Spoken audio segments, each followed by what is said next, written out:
Brother Mark Bourne.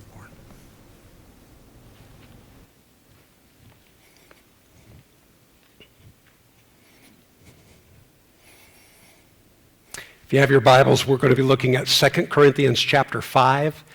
2 Corinthians chapter 5. The lady's name was Kimberly Deere. Kimberly is from Australia. She came to the United States in the year 2006. She came to the United States to work at a special camp for children with disabilities. At the end of her camp week, she stayed a couple extra days because she had an opportunity to check one of the things off of her bucket list. It was in the St. Louis, Missouri area, and she met a man by the name of Robert Cook.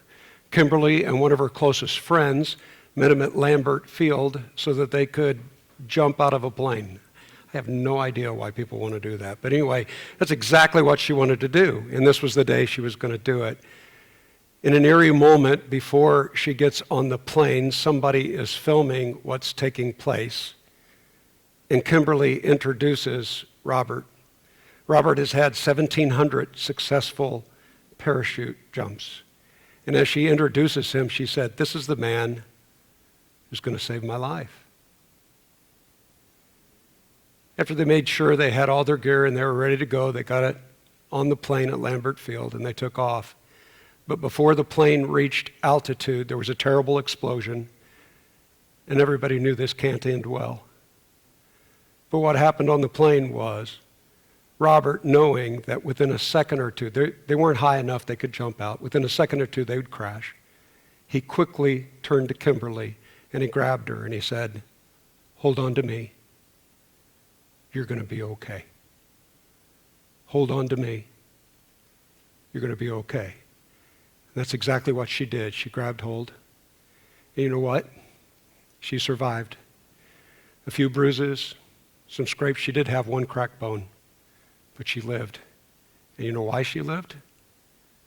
Because Robert Cook cushioned the blow, and he lost his life. You know why I like stories like that? Stories like that, so many stories like that, remind me of the gospel message. Remind me of the gospel message, which is a message of great love. But the reason I really like stories like that is because too many times, even we as Christians sometimes present the story of the gospel as a picture of God's love, and that is true. But it's also a picture of death. In order for God to love us, somebody had to die. It's part of the message that sometimes we forget. But I think it takes power away from the love when we miss the death. So there's two things, simply two things, I want us to try to focus on tonight as we look through these verses in 2 Corinthians chapter 5, and that's this. Sin must be punished. There will be a judgment day where sin is punished. But lesson number two is this. Jesus can take care of that sin.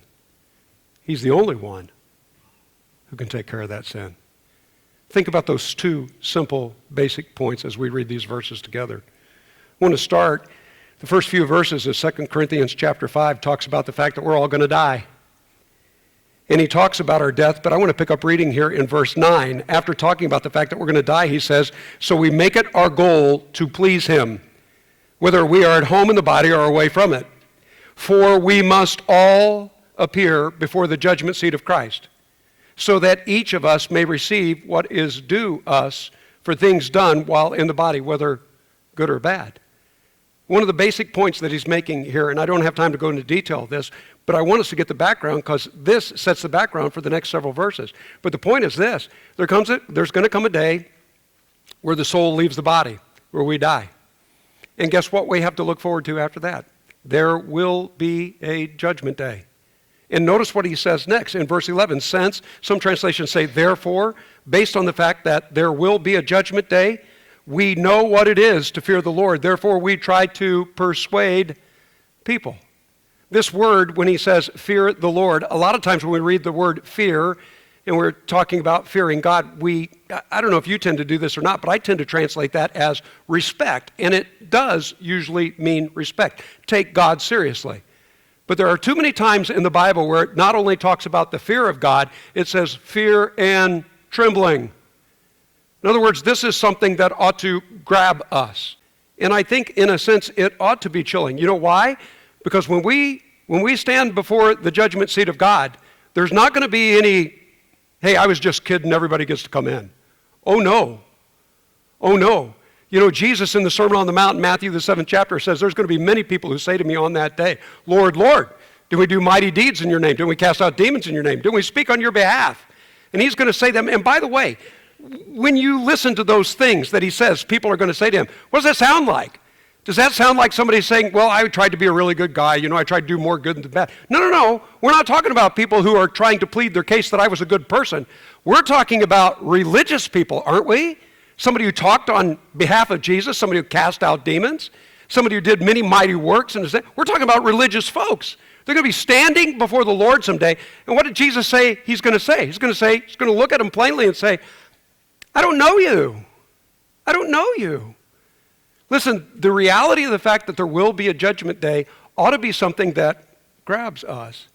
And he says, since we know what it is to fear the Lord, we take this seriously. We try to persuade people. Why? Because there's an answer for this.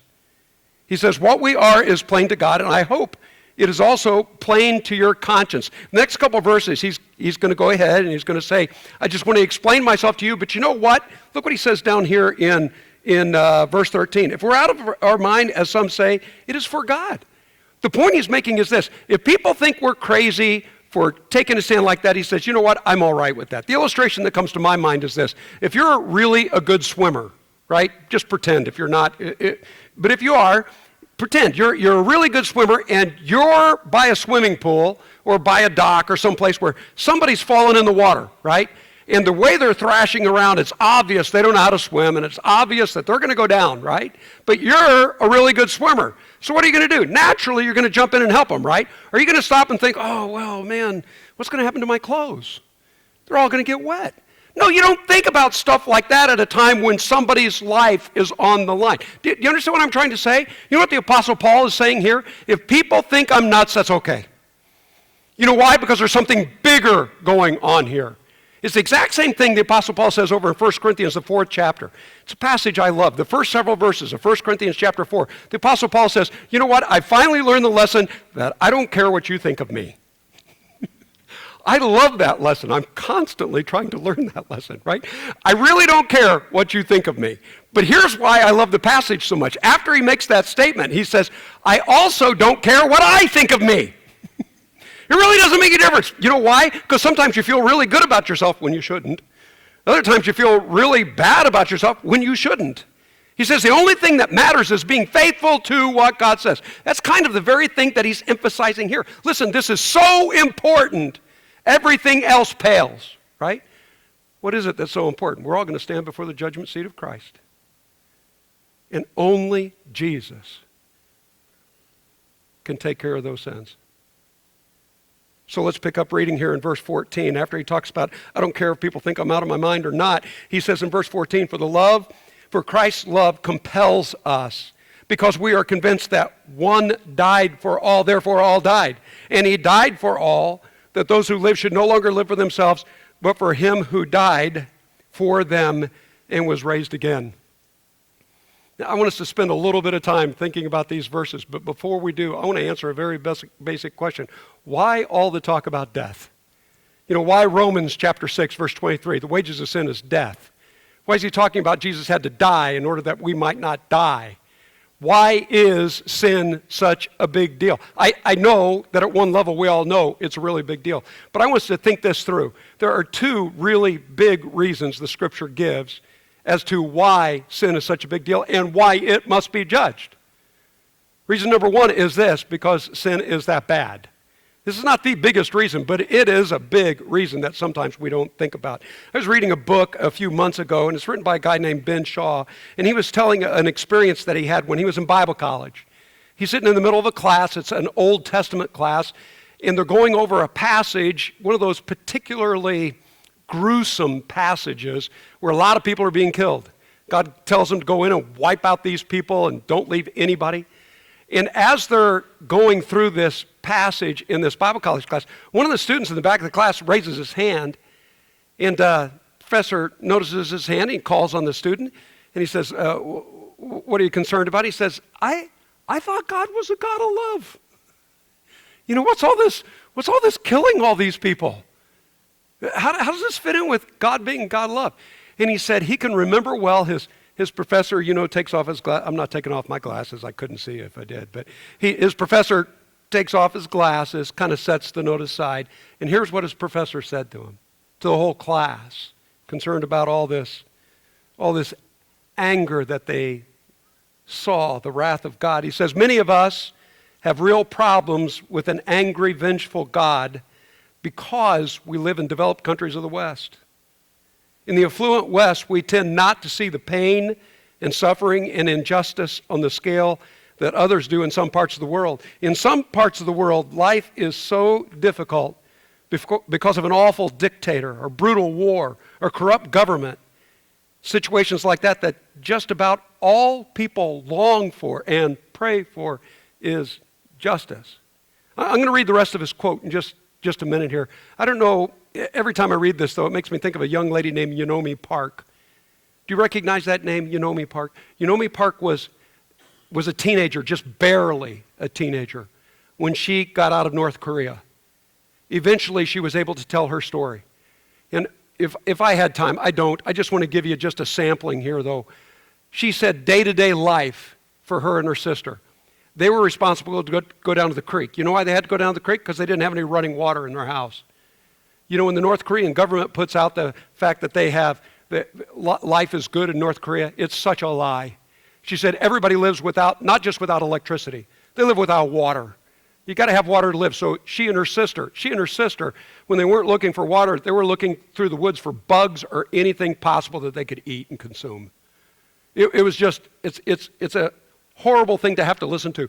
But she said when she would go down to the water, she said one of the things that they were used to, little girls, is the dead bodies. Because there was always dead bodies flowing down the creek that they got their water from to cook with. That was just part of life. Okay. Yunomi's mother was able to smuggle her out of North Korea. How in the world did she get enough money to be able to smuggle she and her daughter out of North Korea?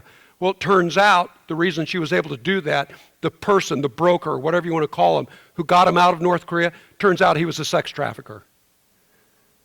So it wasn't enough money to get her out.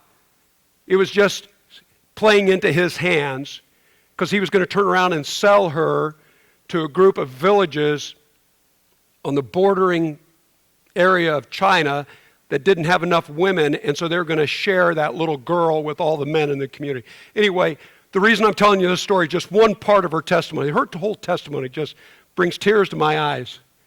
But one part of her testimony is not testimony, it's not a testimony, it was an interview. And during this interview, she looked at the guy who was interviewing her, and she says, you know how I learned about sex? She was a little teenage girl, never heard about sex before, had no idea what it was.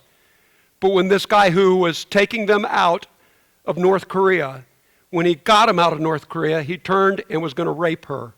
And her mother knew what was going to happen. And she said, my mother begged on my behalf, and the only thing that stopped him was she offered herself. She says, you know how I learned about sex? Because I was in the room watching a guy rape my mother. That's how I learned about sex. I'm telling you, I could go on and on about this, but I don't want to. It just gives you a taste of stuff that goes on every single day on this planet. There are awful things that so many times we're shielded from and we don't think about. Sin is awful. Let me read the rest of this quote.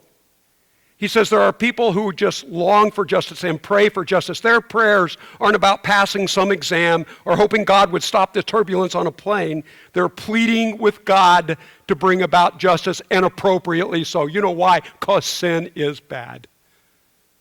Having said that, that is not the main reason for Judgment Day. You know the real reason why sin is so bad? It's not because it hurts so many people. It's not because it's awful. And it is awful. And it does hurt a lot of people. And it's killing us. The reason it's really bad is because of what it does to God. Romans 3:23 seems like a very simple verse, and it is a simple verse, but it's profound. It says, all have sinned and done what? Fallen short of the glory of God. It's written in a form, Hebrew parallelism. It's saying the same thing twice. It's saying it all over again. All have sinned. What does that mean? It means everybody has fallen short of the glory of God. The word hamartia, the Greek word there, simply means to miss the mark. What is the mark? It's the glory of God. What does that mean? It means sin is not living up to the person of God. According to John chapter 4, verse 24, when Jesus is speaking with the woman at the well, remember what he says to her? He says, God is spirit. Those who worship him must worship him in spirit and truth. What's he telling us? A lot of things. One of the things he's telling us is God doesn't have a body like we do. He's not like us. So how do we know God? God reveals himself through his law. This is God. Let me give you an illustration before we go any further with this. I don't want to offend anybody, but I don't like country music. I'll just say it, okay? There's a lot of kind of music I like, but I don't like country music. Forgive me if you're a country music fan, right? So let's say that I don't know, I'm going down the road with a friend of mine, and he turns on his radio and he's listening to country music. I don't like country music. I can get over that, right? Right? But let's say he reaches under his seat and he grabs a 16-inch knife and he thrusts it into my chest and rips my heart out. I don't like that. I don't like not having a heart in my chest, and I don't like country western music. But you see a difference, right? Country music is a thing that I can get over. We call that a preference. Not having a heart in my chest is something I can't get over because it's my nature. Do you see the difference? When the Bible tells us God doesn't like it when we sin, when the Bible tells us that God doesn't want us to tell a lie, it's not because God doesn't like lies. It's because God is truth, and in him is no lie. It's a part of his nature. It's not a preference for him. Does this make sense? Because when all this comes together, we understand what sin is. It's not just something that God doesn't like. It's like ripping into his chest and trying to pull his heart out. It's the very nature of God that we are attacking, whether we know it or not. You see, the reason sin must be dealt with is because it's killing us all. It's bad. But because it's anti-God. That's why the Bible talks so much not only about the love of God, but also about the fact that he had to die to take care of us and express that love. Let me go back to these verses again. 2 Corinthians chapter 5. Here's what he says. For Christ's love compels us because we are convinced that one died for all. There had to be a death. And he died for all, that those who live should no longer live for themselves, but him who died for them. Skip on down to the very last verse here. Here's what he says in verse 21. God made him who had no sin be sin for us, so that in him we might become the righteousness of God. I love this verse. Do you see this picture here? God made him who had no sin, we're talking about Jesus, become our sin, take our sin on, so that we might become the righteousness of God. There's a trading of places here. Sin has to be dealt with. There will be a judgment day. And either that sin comes on us or it comes on him. And he is willing to trade places with us. There's a picture in the Old Testament. You find it illustrated in a few different ways. One of the classic places it's illustrated is in the story of David and Goliath. When David went out to fight Goliath, before that confrontation took place, you remember the scene, right? It's recorded for us, and it says that every day Goliath came out and he issued a challenge.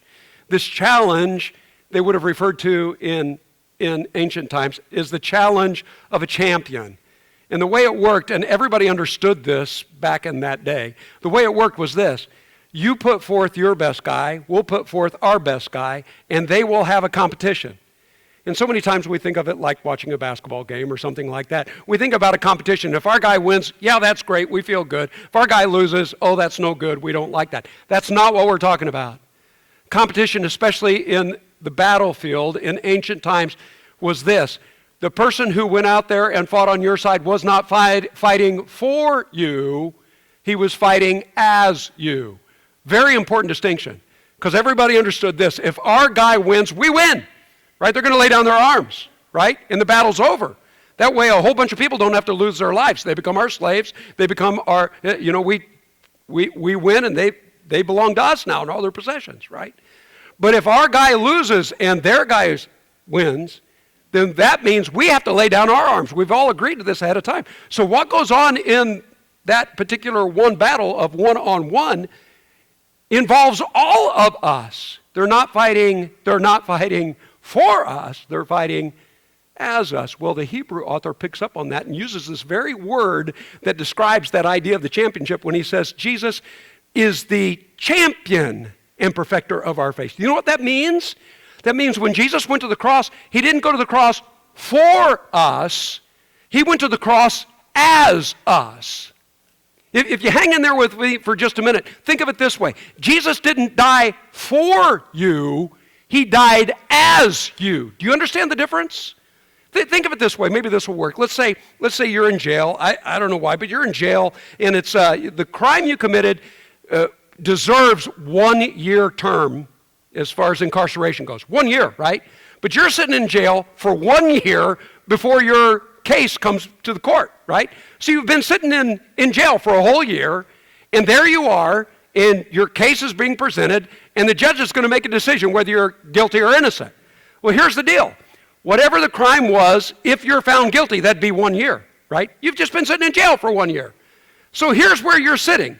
If the judge declares you innocent, guess what? You walk out of there, right? But if the judge says, oh no, you're guilty, guess what? You walk out of there. Why? Because the sentence has already been served. Do you understand this?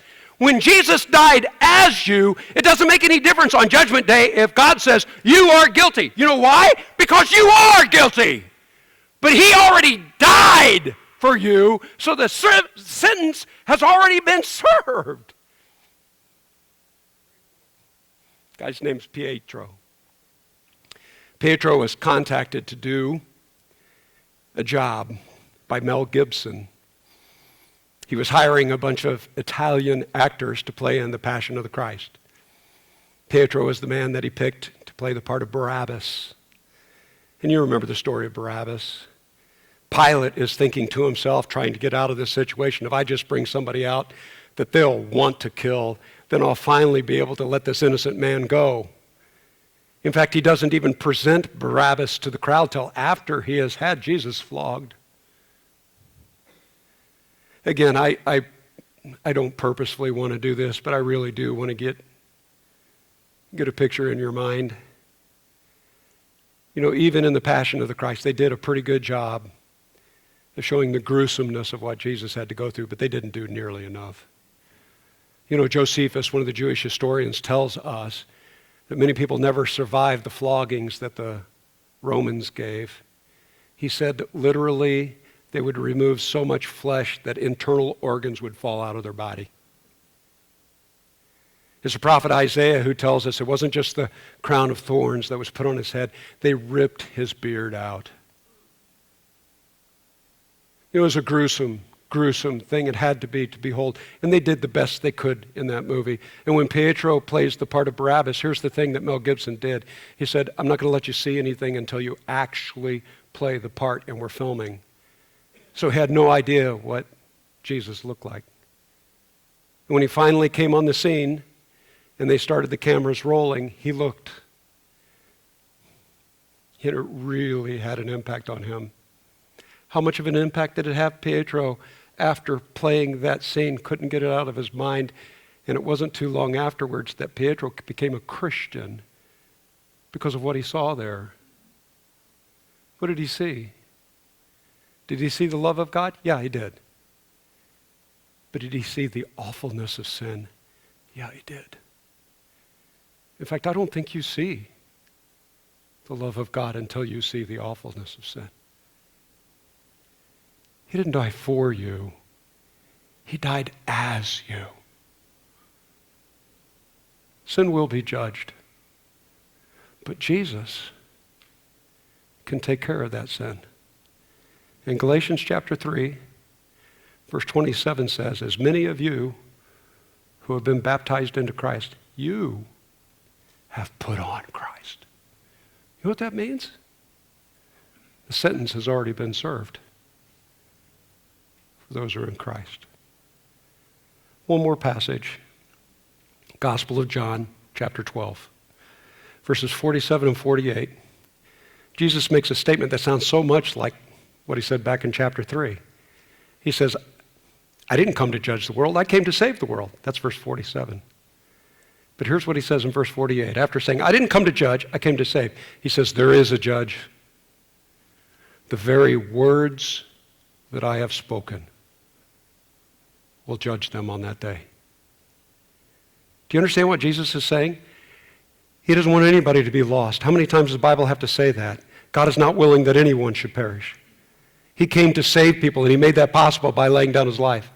So here it is. Here's the message of why he came. Here's the message of what he did. It's like putting it out there on a plate. There's the word. You know what Judgment Day is all about? It's not Jesus judging you.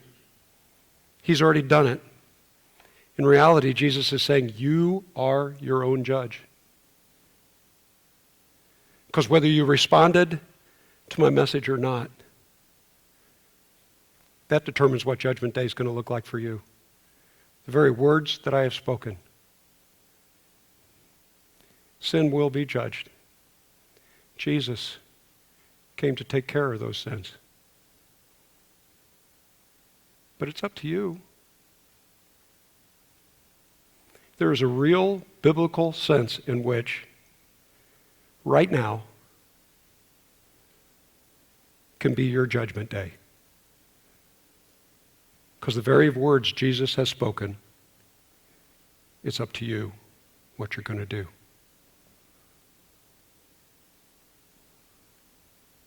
What are you going to do?